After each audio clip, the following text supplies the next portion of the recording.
Bismillahirrahmanirrahim. Assalamualaikum warahmatullahi wabarakatuh. Saya Widat Sania dengan NIM 2018 1011 0311 327. Saat ini merupakan mahasiswa Fakultas Hukum Universitas Muhammadiyah Malang. Yang saat ini saya sedang menempuh mata kuliah pidana 3 yang diampu oleh Pak Waris. Tujuan saya dan teman saya membuat video ini adalah untuk memenuhi salah satu komponen penilaian daripada mata kuliah pidana 3. Perkenalkan, nama saya Akbar Nur Sultan, NIM 2019-273 dari kelas pidana G. Pada kesempatan kali ini, saya dan teman saya akan membahas materi mengenai apa itu tindak pidana korupsi dan juga tindak pidana pencucian uang dan bagaimana hubungan antara keduanya. Pertama, saya akan membahas mengenai korupsi. Oke, sebelumnya korupsi dalam bahasa Latin dia itu diambil dari kata-kata corruptio yang berarti busuk. Nah, istilah korupsi dalam bahasa Inggris itu merupakan corruption atau corrupt, dan dalam bahasa Perancis corruption, dan dalam bahasa Belanda corruptie yang menjadi kata korupsi dalam bahasa Indonesia, karena sebelum Indonesia merupakan negara jajahan daripada negara Belanda. Henry Campbell dalam bukunya Black Law Dictionary menjabarkan bahwa korupsi itu merupakan perbuatan yang dilakukan dengan maksud untuk memberikan beberapa keuntungan yang bertentangan dengan tugas dan hak orang lain. Perbuatan seorang pejabat atau seseorang pemegang kepercayaan yang secara bertentangan dengan hukum secara keliru menggunakan kekuasaannya untuk mendapatkan keuntungan untuk dirinya sendiri atau untuk orang lain, bertentangan dengan tugas dan hak orang lain. Berdasarkan Undang-Undang Nomor 31 Tahun 1999, korupsi merupakan tindakan setiap orang yang secara melawan hukum melakukan perbuatan memperkaya diri sendiri atau orang lain atau suatu korporasi yang dapat merugikan keuangan negara atau perekonomian negara. Nah, definisi korupsi sendiri itu secara gamblang telah dijelaskan di dalam 13 pasal Undang-Undang Nomor 31 Tahun 1999 yang telah diubah menjadi Undang-Undang Nomor 20 Tahun 2001 tentang perubahan atas Undang-Undang Nomor 31 Tahun 1999 tentang pemberantasan tindak pidana korupsi. Nah, ke-30 bentuk jenis daripada jenis-jenis tindak pidana korupsi itu tuh dikategorikan di dalam 7 kategori besar jenis-jenis tindak pidana korupsi. Yang pertama itu merupakan kerugian keuangan negara, suap menyuap, penggelapan dalam jabatan, pemerasan, perbuatan curang, benturan kepentingan dalam pengadaan, dan juga gratifikasi. Nah, apa saja sih penyebab daripada orang-orang itu melakukan korupsi? Yang pertama itu adanya teori triangle fraud yang dikemukakan oleh Dr. Ronald Cressy. Dia itu mengemukakan bahwa ada 3 penyebab di mana seseorang itu melakukan korupsi. Yaitu yang pertama adanya tekanan atau pressure, yang kedua adanya kesempatan ataupun opportunity, yang ketiga adanya rasionalisasi ataupun rationalization. Teori kedua yang saya ambil yaitu dari teori CDMA. Itu dikemukakan oleh Robert Klitgard.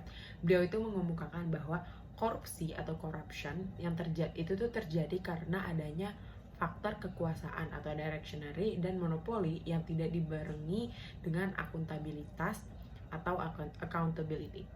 Nah, unsur-unsur apa saja sih unsur-unsur daripada korupsi? Unsur-unsur daripada korupsi itu yang pertama, perbuatan melawan hukum, kedua, penyalahgunaan kewenangan, tiga, menyalahgunakan kesempatan, keempat, memperkaya diri sendiri, orang lain, dan korporasi milik sendiri, yang kelima, merugikan keuangan negara dan perekonomian negara. Dalam konteks kriminologi atau ilmu tentang kejahatan, itu tuh ternyata ada 9 tipe korupsi. Yang pertama itu political bribery, adalah termasuk kekuasaan di bidang legislatif sebagai badan pembentuk undang-undang. Secara politis, badan tersebut dikendalikan oleh suatu kepentingan karena dana yang dikeluarkan pada masa pemilihan umum sering berkaitan dengan aktivitas perusahaan tertentu. Para penguasa berharap anggota yang duduk di parlemen dapat membuat aturan yang menguntungkan mereka. Yang kedua ada political kickbacks, yaitu kegiatan yang berkaitan dengan sistem kontrak pekerjaan burongan antara pejabat pelaksana dan pengusaha yang memberi peluang untuk mendatangkan banyak uang bagi pihak-pihak yang bersangkutan. Yang ketiga ada election fraud atau korupsi yang berkaitan langsung dengan kecurangan dalam pemilihan umum. Yang keempat ada corrupt campaign practice, adalah praktek kampanye dengan menggunakan fasilitas negara maupun uang negara oleh calon yang sedang memegang kekuasaan negara. Yang kelima ada discretionary corruption, yaitu korupsi yang dilakukan karena ada kebebasan dalam menentukan kebijakan. Yang keenam ada illegal corruption, yaitu korupsi yang dilakukan dengan mengacaukan bahasa hukum atau interpretasi hukum. Tipe korupsi ini rentan dilakukan oleh aparat penegak hukum, baik itu polisi, jaksa, pengacara, maupun hakim. Yang ketujuh ada ideological corruption, ialah perpaduan antara discretionary corruption dan illegal corruption yang dilakukan untuk tujuan kelompok. Yang kedelapan adalah mercenary corruption, yaitu menyalahgunakan kekuasaan semata-mata untuk kepentingan pribadi. Selanjutnya saya akan berbicara mengenai money laundering atau yang biasa kita kenal sebagai tindak pidana pencucian uang. Nah, money laundering atau pencucian uang itu sudah akrab, maksudnya sudah akrab di telinga kita dan kita sering mendengar tentang kasus-kasus tentang money laundering atau pencucian uang.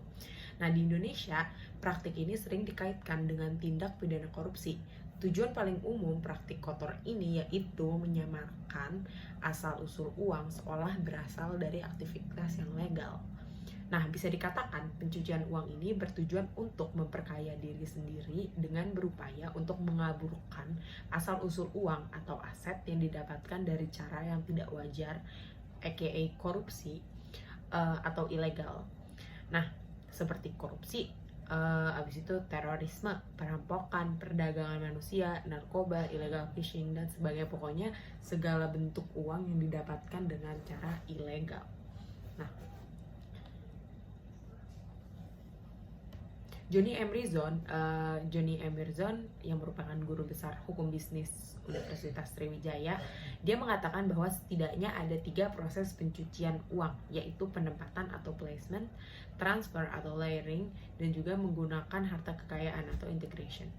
Penempatan yaitu upaya untuk menempatkan dana yang dihasilkan dari suatu kegiatan tindak pidana ke sistem keuangan seperti penempatan dana pada bank, membiayai suatu usaha yang seolah-olah sah seperti pemberian kredit atau pembiayaan, yaitu mengubah kas menjadi kredit. Kemudian ada transfer atau layering yang itu merupakan memisahkan hasil tindak pidana dari sumbernya, yaitu tindak pidananya melalui beberapa tahap transaksi keuangan untuk menyembunyikan atau menyamarkan asal-usul uang tersebut. Nah, dalam kegiatan ini, dalam proses ini nih, terdapat proses pemindahan dana dari beberapa rekening atau lokasi tertentu sebagai hasil placement ke tempat lain melalui serangkaian transaksi yang kompleks dan didesain untuk menyamarkan dari dan menghilangkan jejak sumber dana. Kemudian yang terakhir ada integration.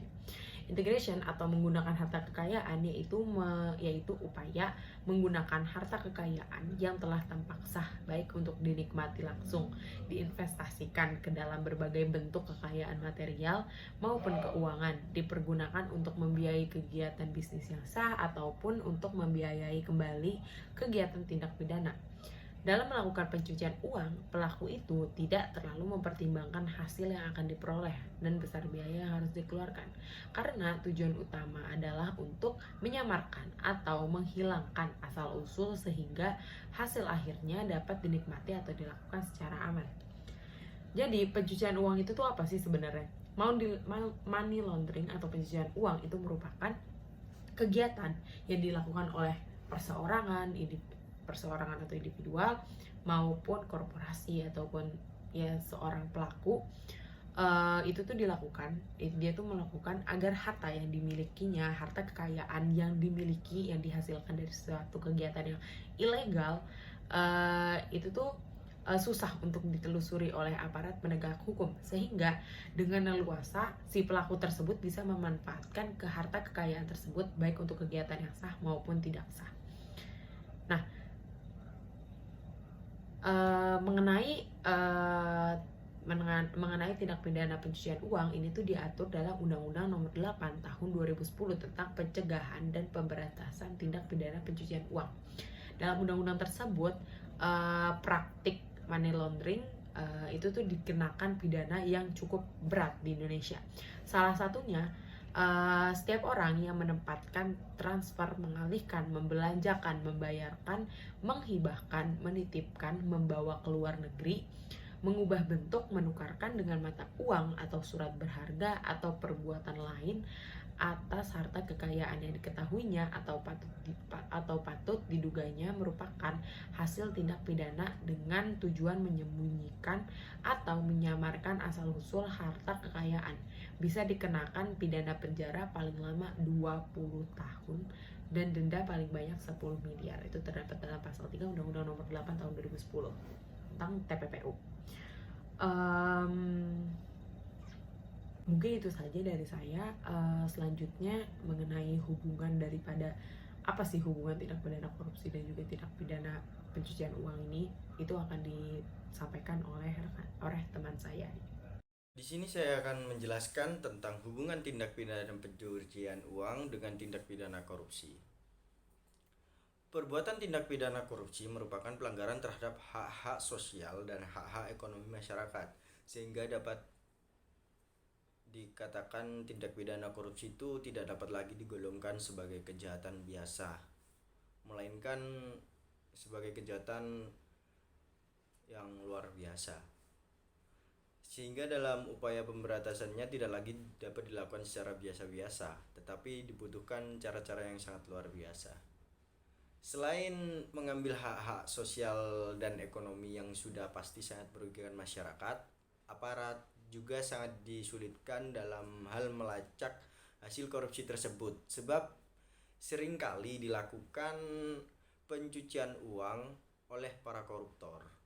Jadi pencucian uang seringkali dilakukan dengan cara memasukkan hasil kejahatan tersebut ke dalam sistem keuangan, dan tindak pidana pencucian uang yang termasuk bentuk tindak pidana khusus yang memiliki hubungan dengan berbagai macam kejahatan. Tindak pidana pencucian uang dianggap sebagai kejahatan lanjutan, yaitu sebagai upaya pelaku untuk menyamarkan hasil dari suatu kejahatan yang dilakukan sebelumnya agar dapat dinikmati hasil tersebut tanpa terlacak. Termasuk salah satunya yaitu hasil korupsi. Hal tersebut dapat dilihat dalam pasal 2 ayat 1 Undang-Undang Republik Indonesia Nomor 8 Tahun 2010 tentang pencegahan dan pemberantasan tindak pidana pencucian uang. Berdasarkan pasal 2 ayat 1 UU Republik Indonesia Nomor 8 Tahun 2010 tentang pencegahan dan pemberantasan tindak pidana pencucian uang, hasil tindak pidana adalah harta kekayaan yang diperoleh dari tindak pidana korupsi, penyuapan, narkotika, psikotropika, penyelundupan, kemudian perdagangan senjata gelap, kemudian terorisme, penculikan, dan lain sebagainya, atau tindak pidana lain yang diancam pidana penjara 4 tahun atau lebih yang dilakukan di wilayah negara kesatuan Republik Indonesia atau di luar wilayah negara NKRI, dan tindak pidana tersebut juga merupakan tindak pidana menurut hukum Indonesia. Dengan telah dikeluarkan Undang-Undang Nomor 15 Tahun 2002 sebagaimana telah diubah dengan Undang-Undang Nomor 25 Tahun 2003, maka keberadaan undang-undang tersebut jelas tidak tindak pidana korupsi dan undang-undang lainnya yang sejenis, yaitu dengan satu tujuan untuk mempersempit terjadinya tindak pidana korupsi. Karena itu dalam pasal 2 ayat 1 Undang-Undang Nomor 15 Tahun 2002 sebagaimana telah diubah dengan UU Nomor 25 Tahun 2003 dikemukakan bahwa hasil tindak pidana adalah harta kekayaan yang diperoleh dari tindak pidana korupsi. Ini berarti bahwa kehadirannya Undang-Undang Tindak Pidana Pencucian Uang adalah sebagai upaya untuk membantu bekerjanya Undang-Undang tentang Pemberantasan Tindak Pidana Korupsi. Hal itu sesuai dengan bunyi-bunyi penjelasan umum tentang UU Nomor 25 Tahun 2003 tentang perubahan atas UU Nomor 15 Tahun 2002 tentang tindak pidana pencucian uang, bahwa berbagai peraturan perundang-undangan yang terkait yang memidana tindak pidana asal atau predicate crime, antara lain Undang-Undang Nomor 31 Tahun 1999 tentang Pemberantasan Tindak Pidana Korupsi sebagaimana telah diubah dengan UU Nomor 20 Tahun 2001 tentang perubahan atas UU Nomor 31 1999 tentang Pemberantasan Tindak Pidana Korupsi, Undang-Undang Nomor 30 Tahun 2002 tentang Komisi Pemberantasan Tindak Pidana Korupsi. Jadi dapat disimpulkan bahwa hubungan antara tindak pidana korupsi dengan tindak pidana pencucian uang, yaitu tindak pidana korupsi adalah kejahatan asal yang dari tindak pidana pencucian uang. Begitu sebaliknya, tindak pidana pencucian uang adalah kejahatan lanjutan dari tindak pidana korupsi. Tindak pidana asal adalah tindak pidana yang menjadi pemicu terjadinya tindak pidana pencucian uang. Di antaranya itu yaitu tindak pidana yang disebut dalam pasal 2 ayat 1 Undang-Undang Republik Indonesia Nomor 8 Tahun 2010 tentang pencegahan dan pemberantasan tindak pidana pencucian uang. Tindak pidana asal diantaranya itu ya korupsi dan penyuapan narkotika, dan lain sebagainya yang diancam dengan tindak pidana penjara 4 tahun atau lebih. Disebut sebagai tindak pidana asal itu sebab hasil berbagai macam tindak pidana dalam pasal 2 ayat 1 berpotensi untuk dilakukannya tindak pidana pencucian uang. Jadi sesungguhnya pun model kejahatan yang menghasilkan uang kotor itu atau nama lainnya dirty money, yang kemudian uang tersebut itu diputihkan dengan banyak ragamnya. Tetapi pada prinsipnya uang kotor tersebut berasal dari 3 kelompok kegiatan ilegal. Di antaranya ada 3, yaitu yang pertama uang yang berasal dari kegiatan kriminal. Misalnya uang dari pencucian atau dari pencurian, perampokan, penipuan, atau perdagangan narkotika, korupsi, ataupun penyogokan. Yang kedua, uang yang berasal dari penghindaran pajak. Misalnya penggelapan pajak yang dilakukan di Cayman Island dan lain-lain tax haven countries.